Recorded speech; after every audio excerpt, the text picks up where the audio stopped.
ورحمة الله وبركاته. إن الحمد لله الأكرم الذي خلق الإنسان وكرمه وعلمه من الأيام ما لم يعلم فسبحان الذي لا يحصى امتلاكه باللسان ولا بالقلم ونشهد أن لا إله إلا الله وحده لا شريك له ونشهد أن سيدنا وحبيبنا ومولانا محمدا عبده ورسوله الذي أرسله بالحق بشيرا ونذيرا وداعيا إلى الله بإذنه وسراجا منيرا فقد قال الله تبارك وتعالى في كلامه المجيد والقرآنه الحميد أعوذ بالله من الشيطان الرجيم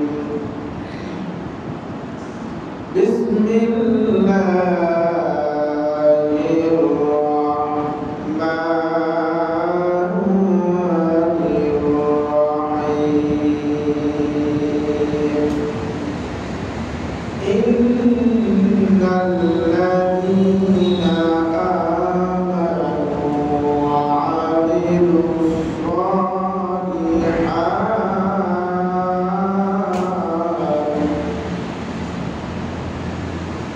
وعملوا الصالحات كانت لهم جنات الفردوس نزلا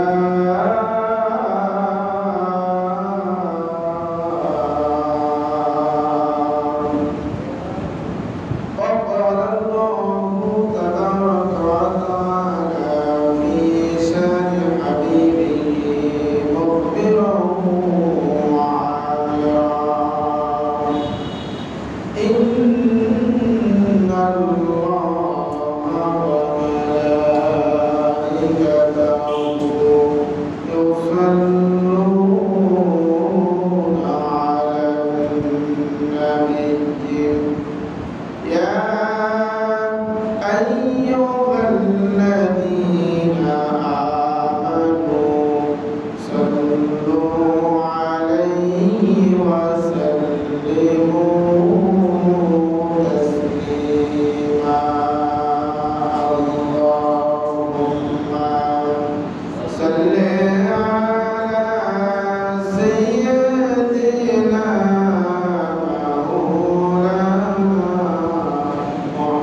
محمد وعلى آل سيدنا رسولنا محمد اللهم صل على سيدنا مولانا محمد وعلى آله حبيبنا محمد رسولنا الحال وشام رسول مراد وشام رسول مرد براهن الأوتنا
সম্মানিত জমার মুসলিমরা, মহান আল্লাহ পাক সুবহানাহু ওয়া তাআলার দরবারে মস্তক অবনত রাখতে শুকর আদায় করছি, যিনি আমাদেরকে বিশাল বিস্তীর্ণ পৃথিবীর মধ্যে লক্ষ কোটি কোটি মানুষের মধ্য থেকে বাছাই করে আমাদের কিছু সংখ্যক ব্যক্তিকে আজকের জমার নামাজের জন্য কবুল করেছেন। আমরা সেই মহামহিম আল্লাহ সুবহানাহু ওয়া তাআলার দরবারে মস্তক অবনত কণ্ঠে শুকর আদায় করে সকলে জবান খুলে বলছি আলহামদুলিল্লাহ। দরুদ সালাম প্রেরণ করছি নবী শিরোমণি সকল নবীদের ইমাম এবং সরদার আশরাফুল আম্বিয়া সাল্লাল্লাহু জাহান রাহমাতুল লিল আলামিন কদমে, যিনাকে আল্লাহ তাবারক ওয়া তাআলা মহামহিম গ্রন্থ পবিত্র কোরআনুল কারীমের পূর্ণাঙ্গ ইলম, পূর্ণাঙ্গ জ্ঞান দিয়ে পৃথিবীর জমিনে প্রেরণ করে পৃথিবীর পথ ভরা মানুষদেরকে আলোর পথের সন্ধান দিলেন।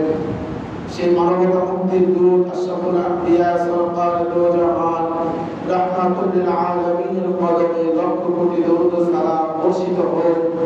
আমরা সকলে জবান খুলে সংক্ষিপ্ত দরুদ পড়ে নিচ্ছি, সকলেই পড়ছি সাল্লাল্লাহু আলাইহি ওয়াসাল্লাম। সম্মানিত উপস্থিতি, আল্লাহ রাব্বুল আলামিনের এই বিশাল বিস্তীর্ণ পৃথিবী এবং আমাদের মাথার উপরে বিনা খুঁটি বিনা পিলারে সপ্তম আসমান, এবং এই সপ্তম আসমানের উপরে সিদরাতুল মুনতাহা আরশ যে আল্লাহ পাক তাবারক ওয়া তাআলা তৈরি করেছেন, সেই আল্লাহ রাব্বুল ইজ্জত ওয়াল জালাল তার অসংখ্য ফেরেশতাও তিনি তৈরি করেছেন। পৃথিবী যেমনি ভাবে মানুষদেরকে দিয়ে আল্লাহ সুবহানাহু ওয়া তাআলা সাজিয়েছেন, আল্লাহ পাকের অপরন্ত নিয়ামত বৃক্ষরাজি ফলফলাদি দিয়ে পৃথিবীকে সুন্দর করে আল্লাহ পাক সাজিয়েছেন মানুষদের কল্যাণের জন্য, ঠিক তেমনই আল্লাহ পাক অসংখ্য ফেরেশতাও তৈরি করেছেন। ফেরেশতাগুলি মানুষের খেদমতে, মানুষের কল্যাণে, আল্লাহ পাকের হুকুম পালনে তারা সদা সর্বদা তারা নিয়োজিত আছেন। আল্লাহ পাকের অসংখ্য অগণিত লক্ষ লক্ষ ফেরেশতাদের মধ্যে আমরা জানি চারজন ফেরেশতা প্রধান। কয়জন? চারজন ফেরেশতা প্রধান। এই চারজন ফেরেশতা হলেন হযরত জিবরিল, হযরত মিকাঈল, হযরত ইসরাফিল এবং হযরত আজরাইল আলাইহিস সালাম। এই লক্ষ কোটি ফেরেশতার মধ্যে এই চারজন ফেরেশতা হলেন প্রধান। এই চারজন ফেরেশতার মধ্যে প্রধান তিনি, এই চারজনের মধ্যে প্রধান ফেরেশতা হলেন হযরত জিবরাইল আলাইহিস সালাম। বলুন সুবহানাল্লাহ। তাহলে ফেরেশতাদের সর্দার হলেন হযরত জিবরিল আমিন আলাইহিস সালাম। এই জিবরিল আলাইহিস সালাম অসংখ্য দিন তিনি আল্লাহ পাক তাবারক ওয়া তাআলার পক্ষ থেকে বার্তা নিয়ে, ওহী নিয়ে আমার আপনার নবী, সকল নবী শিরোমণি মুহাম্মদুর রাসূলুল্লাহ সাল্লাল্লাহু আলাইহি ওয়াসাল্লামের কাছে এসেছেন। তবে আমাদের জেনে রাখা দরকার, জিবরিল আমিন আলাইহিস সালাম যতবার আমার আপনার নবীর নিকটে এসেছেন, ততবারই ঠিক মানুষের আকৃতি নিয়ে পৃথিবীতে এসেছেন। আল্লাহ নবীজি জানতেন না যে হযরত জিবরিল আমিন আলাইহিস সালামের যে আসল সুরত, আসল চেহারা যে কেমন, আল্লাহ নবী জানতেন না। না জানার কারণে, জানার আগ্রহ নিয়ে হযরত জিবরাইল ফেরেশতাকে ডাক দিয়ে বললেন, ইয়া আখি জিবরাইল, ও ভাই জিবরাইল, তুমি আমার নিকটে যতদিন আসো আল্লাহর পক্ষ থেকে, আরশ থেকে, সিদরাতুল মুনতাহা থেকে, সপ্তম আসমানের উপর থেকে যতদিন তুমি আমার কাছে আসো, প্রত্যেকটা দিন আসো তুমি মানুষের স্রোত, মানুষের চেহারা নিয়ে, মানুষের বেশ ধরে। তার মধ্যে সবচাইতে বেশি যার চেহারা নিয়ে আসতেন তিনি হলেন আল্লাহর নবীর একজন সাহাবী হযরত দাহিয়াতুল কলবি রাদিয়াল্লাহু তাআলা আনহু। সুবহানাল্লাহ। আল্লাহর নবীর এই সাহাবী দাহিয়াতুল কলবির চেহারা নিয়ে হযরত জিবরিল আমিন বেশি বেশি আল্লাহর নবীর নিকটে আসলেন। আবার বিভিন্ন সময় অপরিচিত মানুষের চেহারা নিয়েও আল্লাহর নবীর কাছে আসতেন।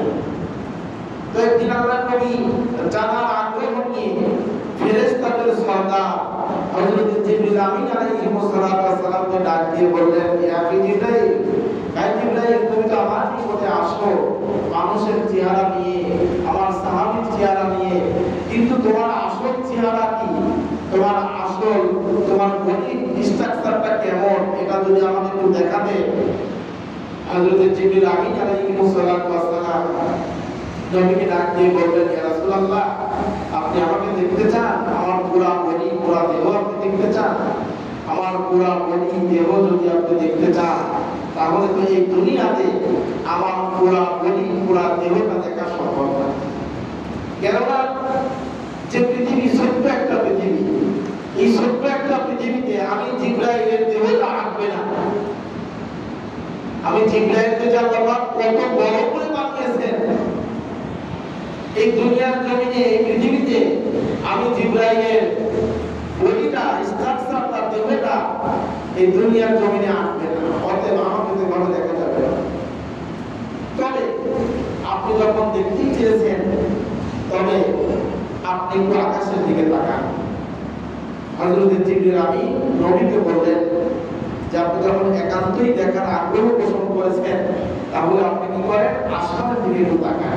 এই বলে নবীকে একটু তাকানোর অনুরোধ জানিয়ে হযরত জিবরিল আমিন আলাইহিস সালাম চলে গেলেন। আল্লাহর নবী আসমানের দিকে তাকালেন। বিশ্বনবী জনাবে মুহাম্মদ রাসূলুল্লাহ সাল্লাল্লাহু আলাইহি ওয়াসাল্লামকে আসমানের দিকে তাকাতে বলে হযরত জিবরাইল চলে গেলেন।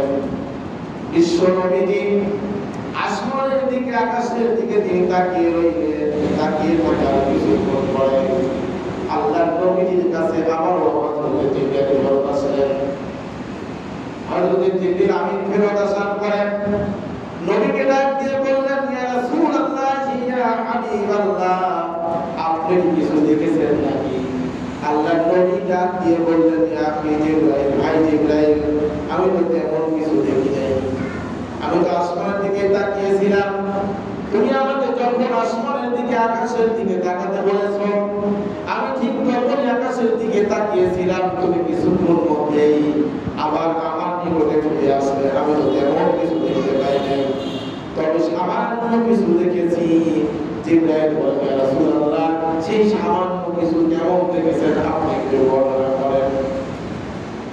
জিবরিল আমিনের কথা শুনেন বিশ্ব নবীজি বললেন, আমি যখন আসমানের দিকে তাকিয়েছিলাম, তুমি যখন আসমানের দিকে আমাকে তাকাতে বলেছিলে, আসমানের দিকে আমি তাকিয়ে রয়েছি।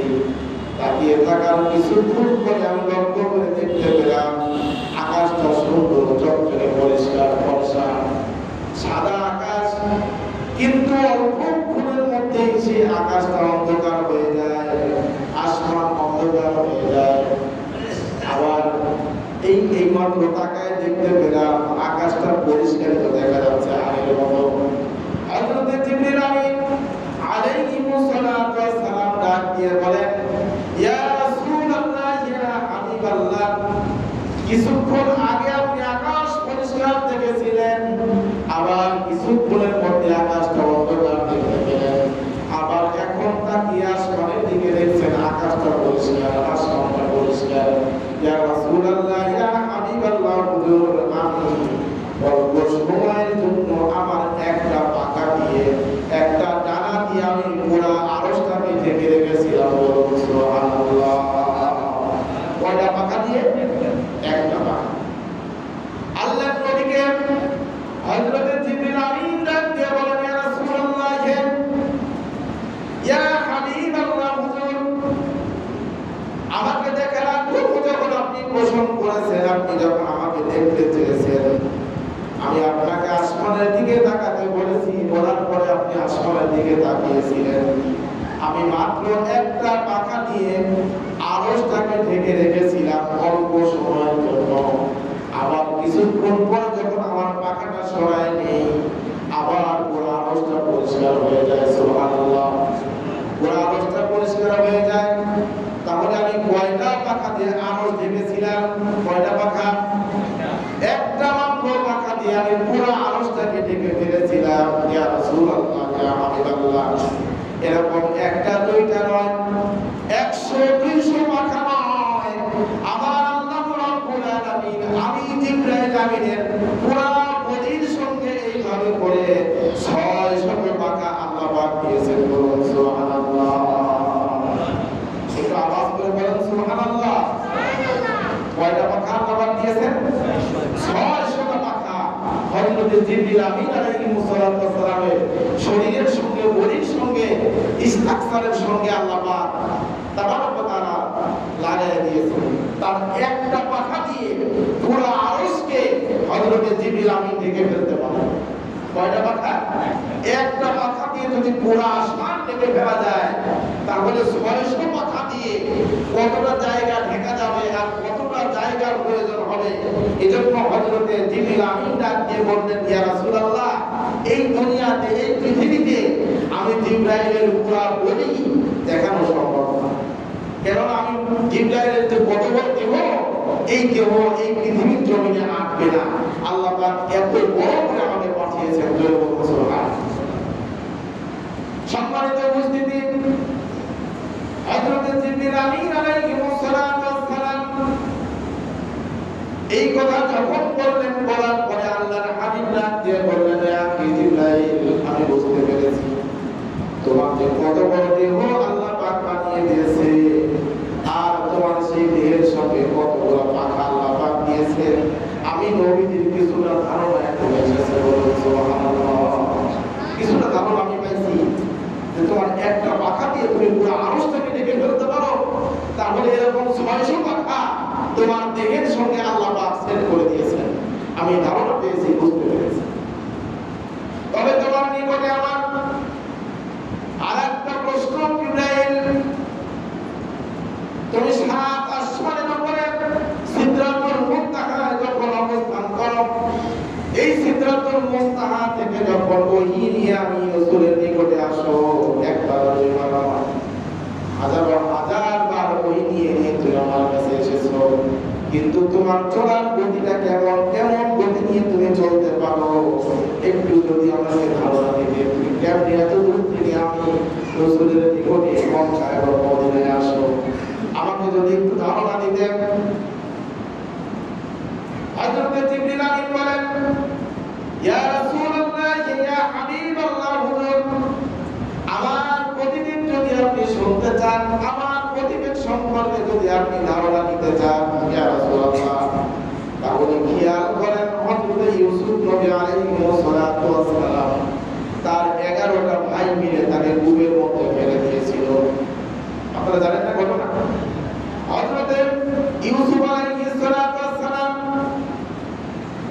আল্লাহর একজন নবী ছিলেন। ইয়াকুব আলাইহিস সালাতু ওয়াস সালামের সন্তান তিনি। তার 11টা ভাই মিলে যখন সিদ্ধান্ত নিল, আমাদের ছোট ভাই ইউসুফ নবীকে যখন আমাদের পিতা বেশি ভালোবাসে, অতএব আমাদের আব্বা আমাদের প্রতি নজর নাই, আমাদেরকে ভালোবাসে না, আর ছোট ভাইকে যদি দুনিয়া থেকে সরায় দিই তাহলে আমাদেরকে ভালোবাসবে। এই সিদ্ধান্ত নিয়ে চক্রান্ত করেন ইউসুফ আলাইহিস সালামের 11টি ভাই মিলে ইউসুফ নবীকে যখন কূপের মধ্যে ফেলে দিলেন। একটু গভীর মনোযোগ দিবেন, এখানে আমাদের শিক্ষা রয়েছে। হযরত ইউসুফ নবীকে 11টি ভাই মিলে যখন কূপের মধ্যে ফেলে দিয়েছেন, ঠিক সেই মুহূর্তে হযরত জিবরিল আমিন আলাইহিস সালাম ছিলেন সিদরাতুল মুনতাহায়। কোথায়? সিদরাতুল মুনতাহা এটা কোন জায়গা? সপ্তম আসমানের উপরে। খুব কাছে নাকি? না, নিকটবর্তী না, সপ্তম আসমানের উপরে হলো সিদরাতুল মুনতাহা। তাহলে এক একটা আসমানের দূরত্ব কত? এখন এই আলোচনা যদি করতে যাই সময় পাওয়া যাবে না। আমি সংক্ষেপে একটা ধারণা দিই। আমাদের মাথার উপরে যে মেঘমালা দেখি, এটা কিন্তু আকাশ না। এটা কি আকাশ? এটা আকাশ না। আর এই যে মাঝখানে একটা মহাশূন্য, এরপরে কি প্রথম আসমান, প্রথম আসমানের উপরে যখন একটা মহাশূন্য, এই মহাশূন্যর পরে গিয়ে দ্বিতীয় আসমান, দ্বিতীয় আসমানের উপরে কি এরকম মহাশূন্য,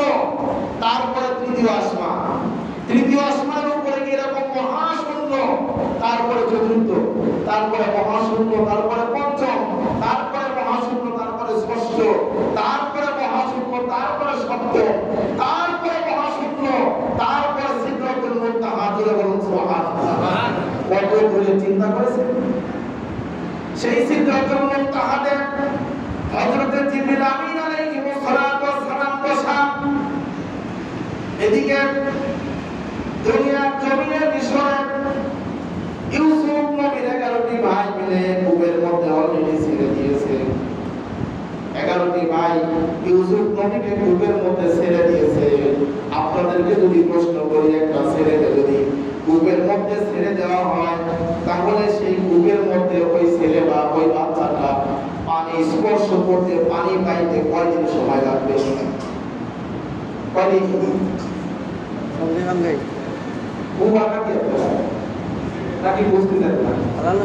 একটা বাচ্চাকে যদি কূপের মধ্যে ছেড়ে দেওয়া হয়, তাহলে কূপের মধ্যে পড়তে ওই বাচ্চাটার সময় লাগবে কয়দিন?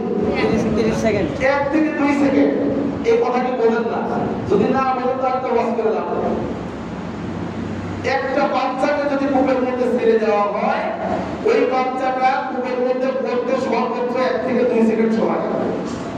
এর মধ্যে কিন্তু পানি স্পর্শ করবে। হযরত ইউসুফ আলাইহিস সালাতু ওয়াস সালামকে 11 ভাই মিলে কূপের মধ্যে ছেড়ে দিয়েছে। এমন অবস্থায় হযরত জিবরিল আমিন আলাইহিস সালাতু ওয়াস সালাম সপ্তম আসমানের উপরে সিদরাতুল মুনতাহায় বসলেন। ঠিক এই সময় আল্লাহ পাক ডাক দিয়ে বললেন, জিবরিল তুমি কোথায়? হযরত জিবরিল আমিন বলেন, ইয়া আল্লাহ আমি তো সিদরাতুল মুনতাহায় বসা। আল্লাহ পাক ডাক দিয়ে বললেন, জিবরাইল দেরি করিস না, তাড়াতাড়ি করে চলে যা। আমার বন্ধু ইউসুফ নবীর 11 ভাই মিলে আমার নবীকে কূপের মধ্যে অলরেডি ফেলে দিয়েছে, ছেড়ে দিয়েছে। অতএব আমি চাই আমার বন্ধু ইউসুফ নবী যেন ওই কূপের পানি স্পর্শ করার আগেই তাকে ধরে ফেলা হয়। বলুন সুবহানাল্লাহ। একটু চিৎকার করে বলেন সুবহানাল্লাহ। হযরত ইউসুফ আলাইহিস সালাতু ওয়াস সালামের 11টি ভাই মিলে কূপের মধ্যে ছেড়ে দেওয়ার পরে হযরত জিবরাইল মেসেজ পেলেন, আল্লাহর পক্ষ থেকে আদেশ পেলেন। তখন তিনি বসা সিদরাতুল মুনতাহা সপ্তম আসমানের উপরে। হযরত জিবরিল আমিন বলেন, আমি যখন এই মেসেজ পেলাম, এই সংবাদ পেলাম, সংবাদ পাওয়ার সাথে সাথে আমি আর দেরি করি নাই। আমি সাথে সাথে করে আল্লাহ পাক আমার যে পাখা বলে দিয়েছেন, যে ডানা বলে দিয়েছেন, এই ডানা মেরে আমি সিদরাতুল মুনতাহা থেকে সপ্তম আসমান ভেদ করে মিশরের কুয়ার নিকটে হাজির হয়ে এই কুয়া থেকে পড়তে না পড়তেই আমি জিবরাইলের একটা পাখা নিয়ে গিয়ে হযরত ইউসুফ নবীর পায়ের নিচে বিছায় দিলাম। বলুন সুবহানাল্লাহ। কেমন দ্রুত গতি সম্পন্ন। কুয়ার মধ্যে ছেড়ে দেওয়ার পরে হযরত জিবরিল আমিন আলাইহিস সালামের কাছে মেসেজ পেয়েছেন। ছেড়ে দেওয়ার আগে কিন্তু না, ছেড়ে দেওয়ার পরে আল্লাহ পাক ডাক দিয়ে বলছেন যে তাড়াতাড়ি করে যাও, কূপের মধ্যে অলরেডি আমার বন্ধুকে ছেড়ে দেওয়া হয়েছে। আমার বন্ধু পানি স্পর্শ করার আগেই তাকে ধরে ফেলতে হবে।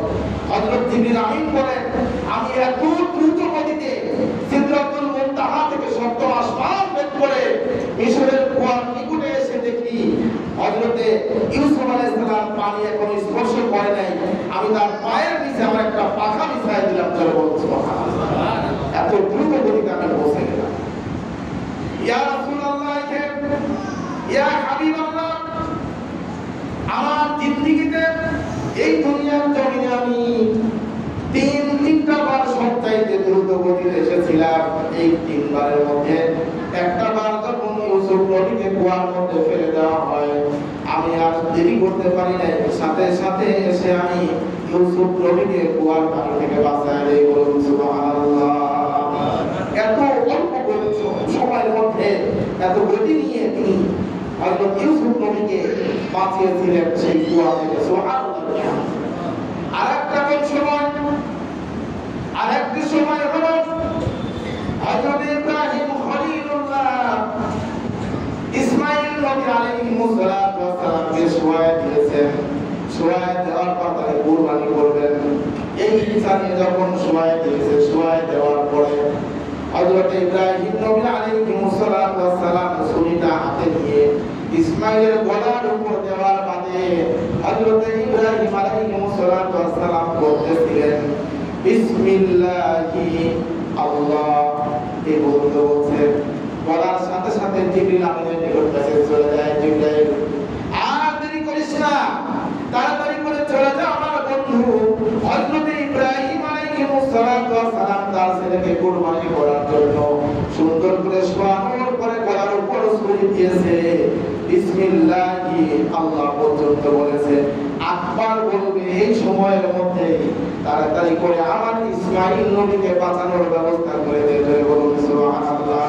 হযরত জিবরিল আলাইহিস সালাম বলেন আল্লাহ রাব্বুল আলামিন আমার যে নূরের 600 পাখা দিয়েছেন, এই নূরের 600 পাখা একসঙ্গে কাজে লাগানোর পরে আমি সিদরাতুল মুনতাহা থেকে এমন গতিবেগ নিয়ে আমি দুনিয়ার জমিনে আসি যে আমার জিন্দেগিতে এত অল্প সময় দুনিয়াতে আর কোনোদিন আমি আসি নাই। জোরে বলুন সুবহানাল্লাহ। হযরত জিবরিল আমিন বলেন আমি যখন আসি আমার শরীরের প্রত্যেকটা রং-রূপের গোড়া থেকে ঘাম বের হয়ে যায়। হযরত জিবরিল আমিনের ফেরেশতার মতো একজন ফেরেশতারও গোড়া শরীরের ঘাম ছুটে যায়। তিনি 600 পাখা নিয়ে কত গতিতে নিয়ে তিনি হযরতে ইব্রাহিম এবং ইসমাঈল নবীর নিকট এসেছিলেন। বলুন সুবহানাল্লাহ। এই ফেরেশতা জিবরিল আমিন একদিন ডাক দিয়ে বলছেন আল্লাহ আপনি জান্নাত তৈরি করেছেন ঈমানদার মুসলমান পুরুষ আর মহিলাদের জন্য, অন্য কোনো প্রাণীকে তো আপনি জান্নাত দিবেন না। এমনকি আমি জিবরাইল ফেরেশতাদের সর্দার আমাকেও জান্নাত দিবেন না। আপনাদের একটা বিষয় জেনে রাখা দরকার, কোন ফেরেশতা কিন্তু জান্নাতেও যাবে না জাহান্নামেও যাবে না। তাদেরকে আল্লাহ পাক যেমনি তৈরি করেছেন আবার ঠিক তেমনি তাদেরকে ভ্যানিশ করে দিবেন। জোরে বলুন সুবহানাল্লাহ। এজন্য হযরত জিবরিল আমিন ডাক দিয়ে বলছেন আল্লাহ আমি ফেরেশতাদের সর্দার জিবরাইল আমাকে তো জান্নাত দিবেন না জানি, কিন্তু আপনি আপনার ঈমানদার মুসলমান পুরুষ মহিলাদের জন্য যে জান্নাত তৈরি করেছেন দয়া করে সেই জান্নাত দেখার যদি একটু অনুমতি দিতেন তাহলে আমি জিবরাইল ফেরেশতা ঘুরে ঘুরে আপনার সেই জান্নাত দেখতাম। বলুন সুবহানাল্লাহ। আল্লাহ পাক ডাক দিয়ে বললেন যে জিবরাইল কিসের আকাঙ্ক্ষা তোমার, তুমি তো জান্নাতে যাবে না, দেখার আগ্রহ কেন? হযরত জিবরিল আমিন বলেন ইয়া আল্লাহ আপনার বান্দা বান্দীরা আপনাকে না দেখে আপনার ইবাদত করে এই জান্নাতের জন্য, এই জান্নাতের লোভে আল্লাহ আমাকে যদি একটু অনুমতি দিতেন, পারমিশন দিতেন তাহলে আমি একটু জান্নাতটা ঘুরে দেখে আসতে পারতাম যে আপনি কত বড় জান্নাত, কেমন জান্নাত আপনি তৈরি করেছেন। আল্লাহ পাক ডাক দিয়ে বললেন জিবরাইল তুমি এই জান্নাত ঘুরে পুরো দেখতে পারবে না। আমার যে জান্নাত কত বড় বিশাল এটা তুমি দেখে শেষ করতে পারবে না। আপনাদের একটা মেসেজ দিয়ে রাখি, আপনাদের জানা দরকার আল্লাহ রাব্বুল ইজ্জত জালাল এই দুনিয়ার জমিনে সবচাইতে নিম্নমানের জান্নাত যে পাবে, সবচাইতে নিম্ন কোয়ালিটির জান্নাত যাকে দেওয়া হবে সেই নিম্নমানের জান্নাতটা হবে এই দুনিয়ার 10টার সমান। একটু জোরে বলতে পারবেন না সুবহানাল্লাহ? আল্লাহু আকবার। সর্বনিম্ন মানের জান্নাত আল্লাহ পাক যাকে দিবেন সেই সর্বনিম্ন মানের জান্নাতটাও হবে এই দুনিয়ার 10টার সমান। জোরে বলুন সুবহানাল্লাহ। হযরত জিবরিল আমিন বললেন আল্লাহ পুরাটা দেখতে না পারি একটু চেষ্টা করে দেখি, আমাকে একটু অনুমতি দেন। জিবরাইল ফেরেশতার গতিবেগ কেমন বলছি কিছুক্ষণ আগে আপনাদের ধারণা অবশ্যই আছে তার গতিবেগটা কেমন। আল্লাহ পাকের পারমিশন নিয়ে অনুমতি নিয়ে হযরত জিবরিল আমিন আলাইহিস সালাম জান্নাতের এক কোণা থেকে তিনি রওনা করলেন, যাত্রা শুরু করলেন। কিতাবের মধ্যে আসছে ৭০,০০০ বছর। কয় বছর? ৭০,০০০ বছর হযরত জিবরিল আমিন আলাইহিস সালাম তার ৬০০ নূরের ডানা দিয়ে পাখা দিয়ে তিনি দ্রুত গতিতে তিনি যাত্রা শুরু করলেন, চলতে শুরু করে দিলেন। ১ বছর ২ বছর নয়, ৭০,০০০ বছর যাওয়ার পরে হযরতে জিবরিল আমিন আলাইহিস সালাম দাঁড়িয়ে গেলেন। দাঁড়িয়ে যাওয়ার পরে আল্লাহকে ডাক দিয়ে বললেন, আল্লাহ আপনি তো বলেছিলেন আপনার জান্নাত দেখে আমি শেষ করতে পারবো না, আমার বিশ্বাস আছে, আমি জানি। তারপরে মনটা চেয়েছিল একটু জান্নাত করে দেখার জন্য, কিন্তু আল্লাহ পাক আমার সব মিটে গেছে, আমি আর সামনে যেতে চাই না। তো আপনার কাছে একটা আবদার প্রশ্ন, দয়া করে বলেন, আমি ৭০,০০০ বছর পাখা মেরে ৬০০ নুনের পাখা মেরে আমি এর পর্যন্ত কতটুকু আসতে পেরেছি? আল্লাহ রাব্বুল আলামিন হযরত জিবরিল আমিন আলাইহিস সালাতু ওয়াস সালামকে ডাক দিয়ে বলেন, জিবরাইল রে, তুমি ৭০,০০০ বছর ৬০০ নুনের পাখা দিয়ে উড়াল দিয়ে এ পর্যন্ত তুমি কোন পর্যন্ত এসে পৌঁছেছো? কয়টা পিলার পেয়েছো? হযরত জিবরিল আমিন বলেন, ইয়া আল্লাহ, আমি এই মাত্র ২টা পিলার পেয়েছি। কয়টা পিলার? ২টা পিলার পেয়েছি। আল্লাহ রাব্বুল আলামিন হযরত জিবরিল আমিন আলাইহিস সালাতু ওয়াস সালামকে ডাক দিয়ে বলেন, মাত্র 2টা পিলার পেয়েছো। জিবরাইল রে, এরকম 2টা নয়, এরকম হাজারো হাজার অগণিত পিলার এই জান্নাতের মধ্যে দিয়ে আমি আল্লাহ পাক একটা জান্নাত তৈরি করেছি। বলুন সুবহানাল্লাহ। এত বড় বিশাল জান্নাত আল্লাহ পাক কাদের জন্য তৈরি করেছেন? আমাদের জন্য। কাদের জন্য? আমাদের জন্য। যারা বলেন না এটাদের তো দরকার নাই নাকি, তাদের তো অনেক কিছুই আছে। তাহলে জান্নাত কাদের জন্য আল্লাহ পাক তৈরি করেছেন? আমাদের জন্য আল্লাহ পাক জান্নাত তৈরি করেছেন। আমি যে আয়াতে কারিমা দিয়ে আজকের আলোচনা শুরু করেছি, আল্লাহ রাব্বুল আলামিন বলেন, ইন্নাল্লাযীনা আমানু ওয়া আমিলুস সালিহাতি কানাত লাহুম জান্নাতুল ফিরদাউসি নুজুলা। আল্লাহ রাব্বুল আলামিন বলেন, আমার বান্দা বান্দি, তোমরা যদি আমার জান্নাত পেতে চাও তাহলে 2টা কাজ করা লাগবে। কয়টা কাজ? 2টা কাজ করা লাগবে। এই 2টা কাজ যদি তুমি পালন করো তাহলে তোমাদের প্রত্যেকের জন্য এই বিশাল বিশাল এক একটা জান্নাত আমি তোমাদের নামে আমি আল্লাহ পাক ওয়াক্ফ করে দেব। বলুন সুবহানাল্লাহ। এই 2টা কাজের প্রথম নাম্বার কাজ হলো আমানু, ঈমান আনতে হবে, ওয়া আমিলুস সালিহাত, ঈমান অনুযায়ী সৎ আমল করা লাগবে, ভালো আমল করা লাগবে। এই 2টা কাজ যদি কোনো বান্দা বান্দি করেন তাহলে আল্লাহ রাব্বুল আলামিনের এই ওয়াদা অনুযায়ী আল্লাহ পাক এক একটা বিশাল জান্নাতের অধিকারী আমাদেরকে বানায় দিবেন। বলুন সুবহানাল্লাহ। আল্লাহ পাক আমাদের সকলকে ঈমান এনে সৎ আমল করে আল্লাহ পাকের এই অফুরন্ত নিয়ামতে ভরা জান্নাত আমাদেরকে আল্লাহ পাক দান করুন। আমরা সকলেই যেন এক একটা জান্নাতের অধিকারী হতে পারি। আল্লাহ পাক আমাদের প্রত্যেককে তাওফিক দান করেন। সকলে বলছি আল্লাহুম্মা আমিন। ওয়া আখির দাওয়াহুম আলহামদুলিল্লাহি রাব্বিল আলামিন। আসসালামু আলাইকুম ওয়া রাহমাতুল্লাহ।